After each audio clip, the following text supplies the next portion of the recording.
Hey love, welcome back to another episode of Lessons from Behind My Chair. I'm your host, Angela B. Fuller, Master Hairstylist turned Certified Life Coach. Today we have a juicy topic set up because in my opinion, you can never get enough of thinking about how you can expand your world, your space, your existence, your mindset. I'm always looking for ways to make that happen. And so before we dive into this episode, of course, I have a pop question. And my pop question is this: do you find yourself fighting to expand your thinking? And if you're anything like me, I know you do. I know there's someone out there other than myself who sometimes struggle with fighting to move forward in expanding my thinking. I've been working on a master class for women in the beauty industry. And you would think that after 30 plus years of working with women, helping them to feel and look beautiful from my styling chair, you would think that I would have this thing down pat. And not only that, a great portion, almost half of those 30 years have been spent helping them internally actually to work through their issues, being a listening ear, standing in the gap for them, dropping gems on how they could make their lives better or improve some area that's been giving them struggle. And on top of that, my taking the time to get certified as a transformation coach, you would think that I had all my ducks in a row and that I could easily just whip something up that could serve women and serve on a higher level. But let me tell you something. Imposter syndrome is real and it sets in. I don't care how skilled you are in a thing. Every time you try to reach a higher level in terms of expanding your thinking, in terms of showing up differently in the world, and in terms of creating something that you've never created before, you can best believe that imposter syndrome is going to set in. And it certainly has set in for me.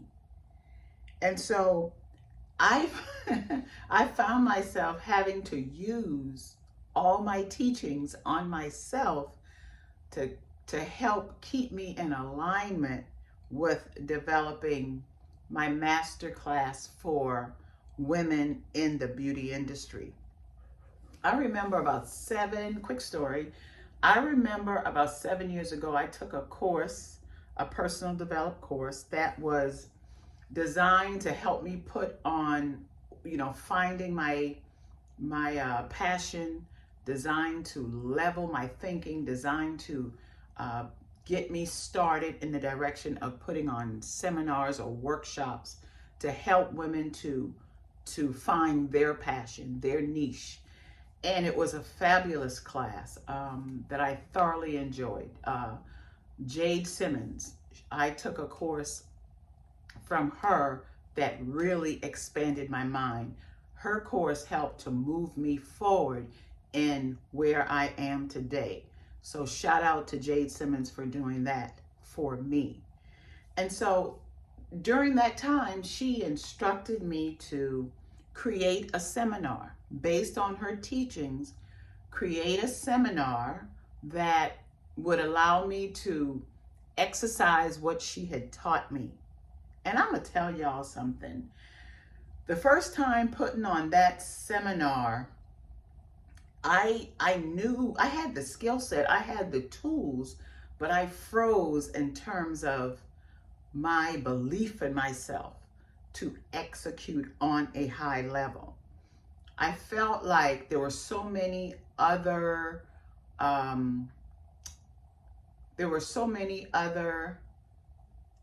teachers out there doing the same thing that I felt had more skills than me, had more time in the game. Their delivery was different. But the one thing I remember that Jade said, well, she said, Angie, there's a group of women out there waiting for you. And before they can make their next move, you've got to make yours. And that helped me that gave me the empowerment to move forward in spite of how I felt, in spite of my insecurities. I went on and I put on the workshop and it turned out fine. I got feedback that allowed me to tweak it a little differently, and it was a big success. And so here I am years later facing the same feelings, facing the same inhibitions, facing the same self-limiting beliefs when it comes to creating this master class. And so I want you all to understand this. No matter how long you're in the game, no matter the skill set, no matter the training, when you are doing something new, you're going to have feelings of being inadequate. But we've got to use those feelings of feeling inadequate, and instead of slowing our progress down because of feeling like it's not perfect, we've got to use those feelings of inadequacy to help us to look at it as fun, as discovery, as let me see how I can tweak this. I wonder what I'm going to encounter here. I wonder what obstacle is going to be in my way there. And use those moments as fuel to create. Because we got to understand that when it comes to creation and creating something new, let's not forget about the fun and the joy that comes from the creation process in and of itself. How you think a thing should go this way, but in doing the thing, you find, I think it's going to be better this way, or I think it could be more impactful that way. Understand that when you're in the creative process, it's a time of discovery. It's a time of self-discovery. It's a time of giving yourself permission to not be perfect. It's a time of reminding yourself that you've prepared for this, and there's nothing to fear. There's nothing to be afraid of. Because guess what? No one knows when you mess up. No one will know what you meant to say. They will receive it. The audience that you're going after, they're going to receive it in their mind's eyes as something that they need. When you come from a place of creativity and integrity and authenticity, trust and believe me, it's picked up on the people who are to receive it. And instead of repelling what you're saying, they're going to embrace what you're saying. And listen, I've been in this game for a minute, and I had to remind myself of that as well. And so here's the thing. If you thought that once you set out to do a thing, that is a one-time deal, a hit and miss, then my suggestion to you is don't even do it. But for those of you who feel that what you're putting out into the world, the gifts that you're given for other people to enjoy, the gifts that you're given to help solve a problem for others, treat it with kindness. Treasure those gifts. Treasure that purpose that is on your life, because it's not meant for you. It's really not meant for you. It's meant for the people who are to receive it. It's meant for the people who are waiting for you to put your works out there to assist them in theirs. Because the same way you gained or I gained from a teacher or from a mentor and or from an instructor. They gave you so that you can be and do and have what you want, so that you can give to someone to encourage them to be, do, and have what they want. And then I had to remember that in each step that I took to, or each step that I am taking to create my master class for women in the beauty industry, it has this class has a season of development. And some things I may have to, I just put it all on the table. I put it all on the table. And then I go through the season or through the process of pruning, of taking away what is not going to bear additional fruit, which is not going to add to the next offering that I have for an individual. And then there's that season of in creating anything. There's that season of what I call abiding with it, sitting with it, meditating on it, revising it, feeling it on a deeper level. Take it out of your head space into your heart space so that it's authentic to you. You're not trying to duplicate someone else. You are creating this thing from infancy, and you have to treat it with care, treat it with understanding. You got to show it love. You got to be willing to discipline discipline yourself actually, so that what you put on paper shows a sense of order, shows a sense of something that has been well thought out. Not perfect, but well thought out.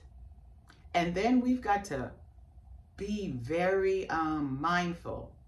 I know this is what I really had to start doing. I had to be more mindful of being aware of my own criticism of my work that doesn't stem from a place of making it better, but it stemmed from a place of being self-sabotaging it. Because let me tell you, there are times when you know you are spot on. You know you are killing it when you're writing, when you're creating. But then there's that voice from your past, based upon a past experience that did not go well, that comes up and rears its ugly head and tell you, what in the world are you doing? You've got to be careful, and you've got to be aware of that voice. You've got to learn how to silence it. You've got to learn how to protect what God has placed in you, and to protect before you even put it out into the marketplace.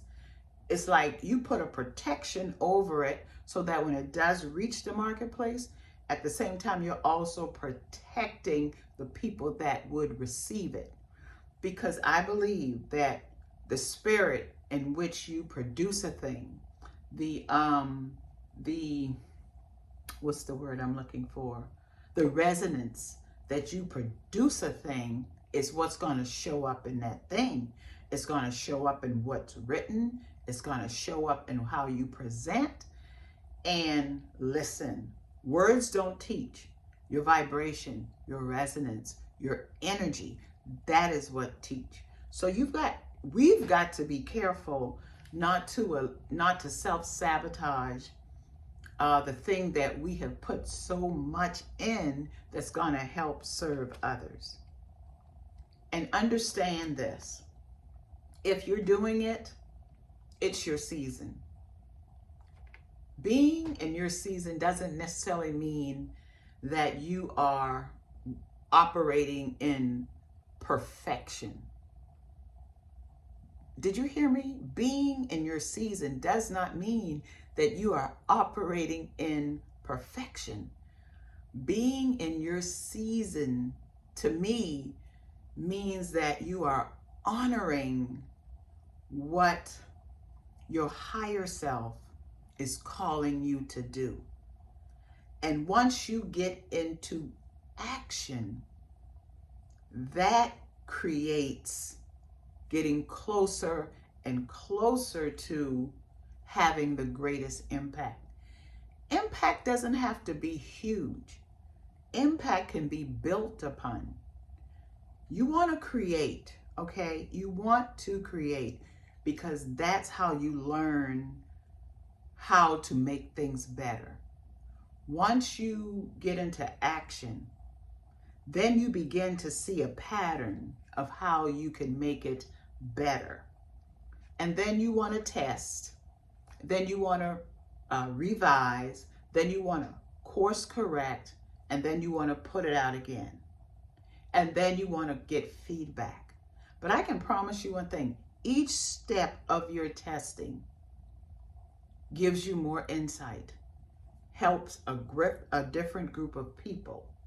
And before you know it, you have something on your hands that can operate without you.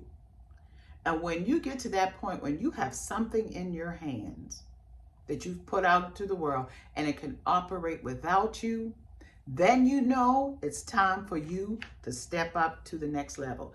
It's time for you to produce on another level. If you're looking for perfection, then let that be your guide.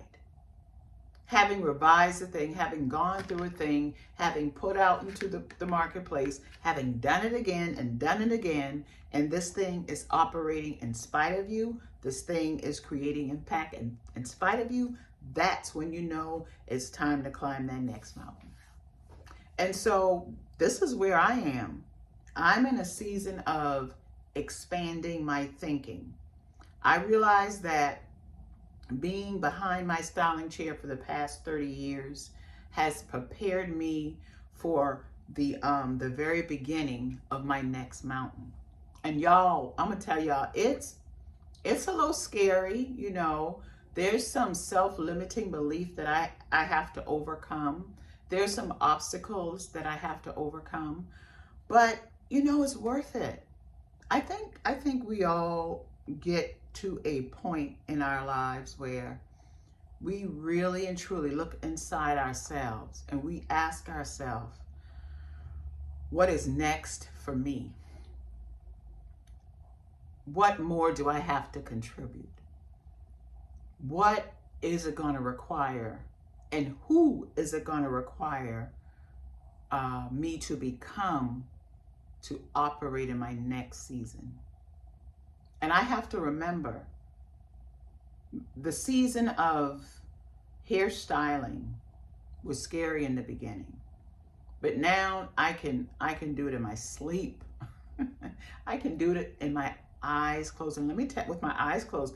And let me tell you, oh Lord, it took years. It took a lot of mistakes and a lot of learning and a lot of taking courses, reading books, watching videos. It took a lot, but I loved it so much that it did not matter what it take. And when you find yourself wanting to move into your next season and you get that feeling of, man, this is scary, but it still won't leave you. You go to bed and it's on your mind. You wake up and it's on your mind. You go through the course of your day and it's still on your mind. That's a clue. That's a clue. That's telling you that you are operating in your right space. And everything that you envision or imagine it to be is waiting for you. But you have to get started. You have to lay down all your scarcity thinking. You got to lay down all your ego that's trying to keep you safe because it means well. You got to lay that ego aside. You got to be gentle with it and talk to it. And then you've got to get into action. I mean, for real. You got to get into messy action, because it's through acting that you learn. It's it's in doing it messy that you learn how to do it clean. But all the fun is in the mess. It's in the messy part. Because once you've created it, then what? Then what? Once you've created it, then what? Then you gotta be off to the next. But before you can get to that place of off to the next, you gotta first start messy. So I just want to encourage you to just start messy. Be okay. I mean, work hard to expand your thinking. You will find that expanding your thinking elevates every area of your life. And as long as you live in, isn't that what you want to do? Elevation after elevation after elevation? Come on now. So when it's all said and done, you've got a legacy that you have left.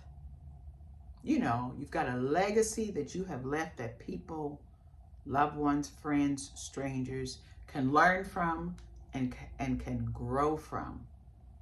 You know, let's not spend our time here and at the end of our days, we wish we had. Let that not be us. Okay? I'll talk to you soon.